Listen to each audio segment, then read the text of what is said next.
Puis en fait, merde, tu es comme tu es, je suis comme je suis, et puis si les autres ne veulent pas, ils changent de chemin. Point, ils changent de trottoir. Moi d'ailleurs, c'est un truc que j'ai toujours, hein, t'es pas content avec moi, ben écoute, change de trottoir, moi j'avance. Voilà, applique cet état d'esprit avec respect et altérité. On respecte les autres, ils pensent ce qu'ils veulent, on n'y a pas à me juger. Nous avons une histoire, un parcours de vie qui est une singularité et il est à célébrer, tout simplement. On honore qui nous sommes aujourd'hui.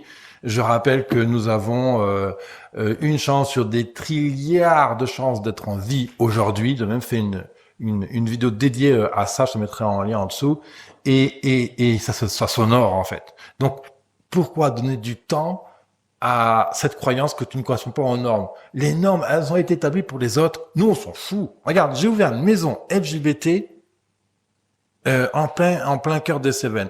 Quand je suis arrivé ici, je ne savais pas comment j'allais être accueilli. En tout cas, qu'est-ce que j'ai dit à mon compagnon de l'époque? J'ai dit, écoute, si les personnes ici nous rejettent, ne veulent pas de nous, eh ben, je leur ferai une gay pride naturiste. Voilà. Il y a 50 habitants dans mon village.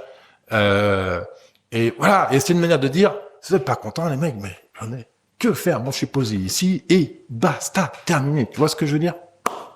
Ok. Donc, voilà. Donc ça, c'est un travail, là pour le coup, un peu thérapeutique à faire pour que tu embrasses pleinement ta différence, que parfois même tu en joues éventuellement, parce que ça peut être aussi un critère singularité, ou au contraire faire la paix avec, ne pas forcément l'afficher ou pas, ça c'est un autre critère, toi, si tu veux l'afficher ou pas que t'es gay, ou musulman, ou black, on s'en fout. Alors black, tu me diras, ça se dira, mais il y a une manière pour que ce ne soit pas le sujet central, ou tu peux en faire un sujet central ou satellite dans ton branding.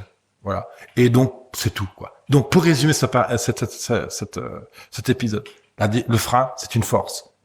Changer de regard, mettre en action, et commence aujourd'hui avec ce que tu es, ce que tu as. Et ça suffit amplement pour démarrer ton projet. Voilà, c'est ce que je voulais te partager aujourd'hui, et je le crois profondément.